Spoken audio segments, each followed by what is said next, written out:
Okay, welcome back, and we have what I call a mini case study here, and hopefully you saw the Freeport, Indonesia case study, and we're gonna tell you the meaning of life. I'm gonna share with you what I think the meaning of life is all about, based on an experience that I had at the Freeport Indonesian operation. And so, just as a quick review, you see the map in the top right corner, the location of the project in West Papua. Very remote, very rugged landscape, and you can see here this profile where you go from sea level up to the mine, up over 4,000 meters in elevation in less than 100 miles. And you can see the different locations. And I'm going to be talking today about Tembagapura, which you can see there at about 2,000 meters, and then down to Timika, which is maybe 100 meters above sea level. And this story takes place driving back and forth between Timika and Tembagapura. So I literally drove this drive 3 times in one day. It took about 2 hours each way, but I had to drive this back and forth over the course of this story. So just north of Timika, there's a little village called Kuamki Lama. Okay, and this is a picture of Kuamki Lama. You can see the traditional huts that are there. These were actually highland people, Among Me people, that were relocated down to Timika, and it was a village where the Among Me people were living. And I got a call on the radio, and I had my right-hand guide, Julius Adi, was with me. And we got a call on the radio that there was a problem in Kuamki Lama. Could I come over there? Mr. Bruce, could you come over to the village and help and come to the clinic? And so Julius and I drove over to the clinic, and we arrived, and there were people everywhere, and they were laying on the ground. They were obviously very sick and in pain. And I went in and I talked to the doctor that was there, an Indonesian doctor that was there, and he was new. He was a new doctor, and I asked him what was going on, and he says, there's some kind of a sickness that's gone through the community, but it's no problem, it's all under control. And I looked around me, and he was there by himself, and he had a couple of nurses, and it was not under control. I mean, there were just so many people that were sick. And I said, well, do you know what the problem is? Do you know, have you identified the problem? He says, oh yeah, it's just some kind of a sickness that's come through. And he says, and then he made the comment to me, he says, it doesn't really matter. He says, these people are animals, and it doesn't matter, whether they live or they die, And of course, that did not sit well with me when he said that. And I didn't know him. He was a new doctor. And so I talked to Julius, and I said, Julius, let's go talk to some people and find out what's going on. And we talked to people, and we could tell that people were very, very sick, that a number of people had died in the village, and they were very, very nervous and afraid. So I told Julius, okay, let's get the women and children, let's load them into my vehicle, and we're going to take them up to Tembagapura. So we literally got 9 or 10 people into the truck, and up we went up the road, drove right back up the road, and got there, went into the hospital. I talked to the doctors that were there. They were very concerned. They called down on the radio to the clinic down there. They talked to the doctor down there. Again, the doctor kind of downplayed everything and said that everything was okay. They started looking at these people, and I said to Julius, come on, let's get in the car. Let's go back down there and let's go get some more people.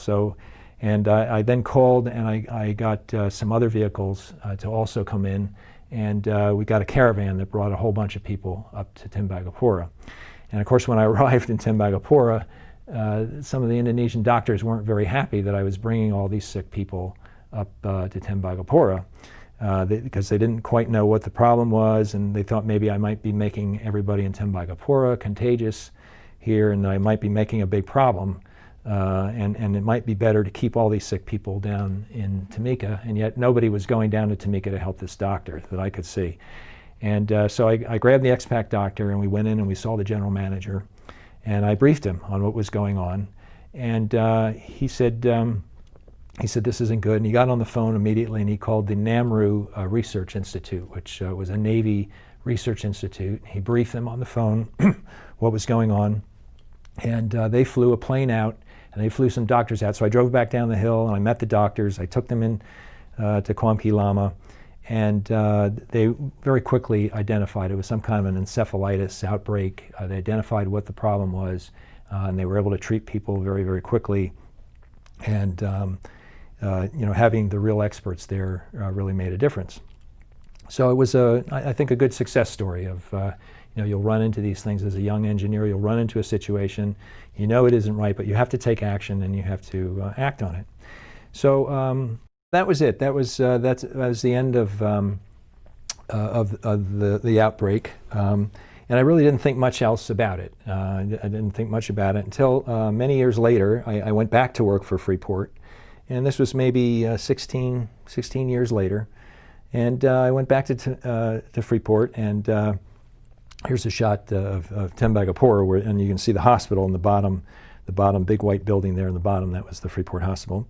And I was back in Tembagapura, and I drove back down to Tamika, and I was driving down in Tamika, which was now a big city and lots of people. And I was driving along, and there were two nurses that were walking on the side of the road.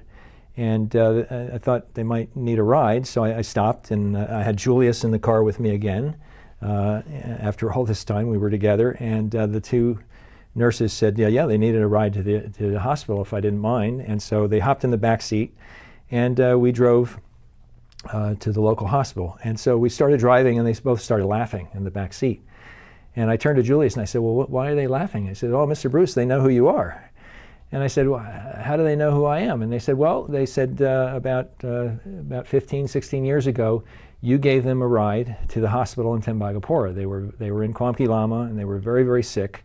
And you were very helpful that day, and you took a number of people up to Tembagapura, and they were in the car with their mom at the time, and you saved their lives. And I said, wow, that's amazing. And they said that, in fact, it was such a big experience for them to go to the hospital and see the hospital and to learn about medicine and everything, that they both decided that they wanted to become nurses, and they became nurses, and now they work in the hospital and they take care of sick people. And they wanted to thank you for being able to do that. And so that's really kind of the story, is that here, I gave some people a ride 15, 16 years ago, and because of that, it changed their lives, and they went on and did great things that helped other people, and today they're still nurses, I'm sure, and working there and helping people. And you never know what small act that you do out of kindness to help someone, you don't know where it's going to go in life. And here I gave some people a ride, and that's where it took them and inspired them to do some good things. And so I always tell my students to think about, before you're cross or angry, or you do something that's maybe not so nice, think about what you can do that's nice, that's helpful, to be positive, because you never know the ramifications of every act that you make. You never know what's going to happen. And here today is a beautiful hospital that's run by the Catholic Church. It's funded by Freeport in the Tamika area. And all these wonderful people are working there and helping people, and it's a really good thing. And this was family style, what they call a family style hospital. And this was an artist sketch of one of the girls that we had made. And they're amazing that they learn to help people. So I'd leave you with this quote, which I find is helpful, but I think the only perfection there is to help others, and that's why we're here on this earth. And so every day try to do something to make a difference and help somebody, and you just never know where that's going to go. Thank you.